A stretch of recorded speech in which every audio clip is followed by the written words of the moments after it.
अवकाळी पावसामुळे मेटाकुटीला आलेला कांदा उत्पादक शेतकऱ्यांना दिलासा देण्यासाठी केंद्र सरकारने नाफेडमार्फत त्वरित कांदा खरेदी सुरू करावी अशी आग्रहाची मागणी शेतकरी संघटना समन्वय समितीचे अध्यक्ष भगवान बोराडे यांनी केली आहे।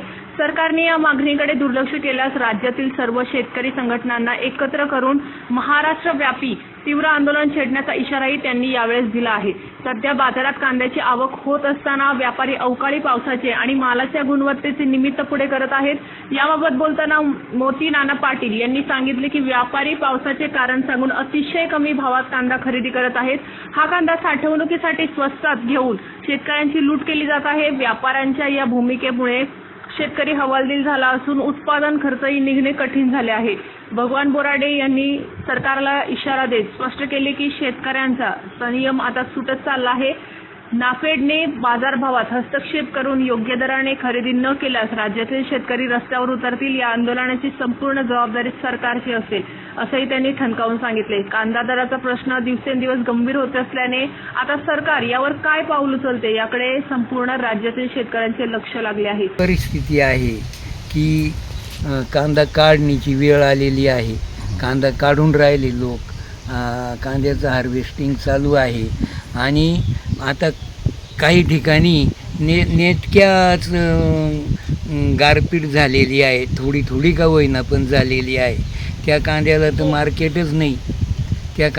मार्केटच नाही, पण जो बऱ्यापैकी कांदा आहे त्या गारपिटीच्या नावाखाली चांगलाही कांदा व्यापारी लुटून राहिले आणि आता दास्तान करण्याची वेळ आहे व्यापाऱ्यांची।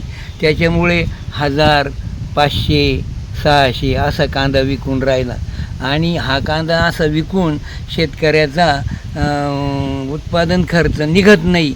मग याच्याकरता शासनाने एक्सपोर्ट चालू केला पाहिजे, निर्यात चालू केली पाहिजे कांद्याची आणि निर्यात चालू केल्यानंतर जो भाव मिळेल काहीतरी थोडाफार शेतकरी जगेल। आता कांद्यामध्ये जो नेहमीच घाटा येतो शेतकऱ्यांना, याला कारण फक्त केंद्र शासन कोणत्याही पक्षाचं असो, मी कोणत्याही पक्षाला नावं नाही ठेवत, पण कोणत्याही पक्षाचं शासन असलं तरी केंद्र शासन कांद्याचे भाव वाढले की त्याच्यावरती लगेच बंदी आणतं आणि निर्यात बंदी झाली की कांद्याचे भाव गडगडतात।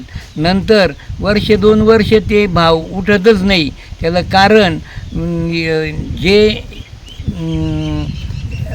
इम्पोर्ट करणारे देश आहे कांदा, त्यांच्यामध्ये ते तुटकता येऊन जाते, त्यांच्यामध्ये विस्कळीतपणा येतो, म्हणून ते मग भारताचा कांदा घ्यायला नाखुश होतात। त्यातली त्यात भारतामध्ये नाशिक जिल्ह्यात सगळ्यात जास्त चांगला कांदा पिकवला जातो, पण आता हल्ली सर्व देशभर कांदा पिकवला जातो। त्याच्यामुळं एक तर उत्पादन वाढलं, उत्पादन खर्च वाढला आणि त्याला भाव नाही, मागणी कमी देशांतर्गत भारतीय समाज असा आहे की त्याला फुकट खायला पाहिजे आणि त्याच्यामुळं मग ते शेतकऱ्याला भाव मिळतच नाही। तरी शासनाने लवकरात लवकर नाफेडमार्फत म्हणा कशाही कांद्याची खरेदी करून आणि शेतकऱ्याला योग्य न्याय द्यावा, योग्य भाव द्यावा। नमस्कार। सध्या जी कांद्याची परिस्थिती आहे, भारतातील जी काही अर्थव्यवस्था आहे ती शेतीवर अवलंबून आहे आणि आजपर्यंत भारतातलं जे राजकारण आहे हे फक्त शेतीमालावर, जातीचं, धर्माचं या 3 गोष्टीसाठी राजकीय माध्यमातून या गोष्टीचा वापर होतो।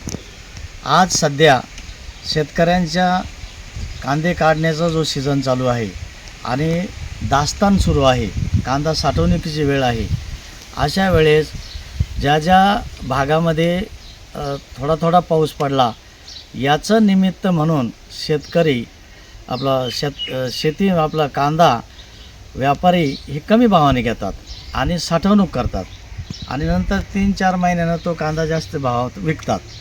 ही एक नेहमीची व्यापारी मोनोपॉली। परंतु कांद्याचा प्रश्न कायमस्वरूपी जर निकालात काढायचा ठरला तर भारत सरकारने निर्यात सर्वात मोठी जर कांद्याची मागणी असेल तर इतर जगामध्ये भारतीय कांद्याला मागणी आहे, परंतु जे काही आपले भारतीय राजकारण आहे हे शेतीमालाच्या भावाशी निगडीत ठेवतात. शेतीमाल नेहमी, कारण कांद्याचे भाव वाढले, खाणारे ओरडतात, खाणारे ओरडले का मग सदरचं जे काही सरकार आहे त्याला विरोध करून त्याला मतदान करत नाही, मग ती पार्टी पडून जाते, म्हणजे हारते.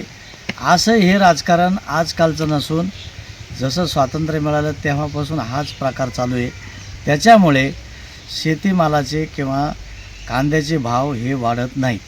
यासाठी खास सुविधाच उपलब्ध करावी लागेल. आणि पूर्वी असं होतं, फक्त महाराष्ट्रात 3 जिल्ह्यामध्ये कांदा पिकत होता. आज हा कांदा भारतात जवळजवळ 9 ते 10 राज्यांमध्ये पिकतो आणि पूर्वीच्या क्षमतेपेक्षा आज काही पट कांद्याचं उत्पादन वाढलेले. याच्यासाठी इतर देशामध्ये निर्यातीची व्यवस्था केली तर कांद्याचे भाव कायमस्वरूपी स्थिर राहतील. अन्यथा शेतकरी कांद्यासाठी जो खर्च केला तोही निघत नाही. पर्यायानं बँकाचे कर्ज म्हणजे फेडता येत नाही आणि मग कर्ज जास्त झालं म्हणजे शेतकरी आत्महत्येच्या बाजूनं प्रवृत्त होतो. अशी ही सध्याची परिस्थिती आहे. बस त्याचं स्टार न्यूजसाठी मोहसिन पठाण, नाशिक.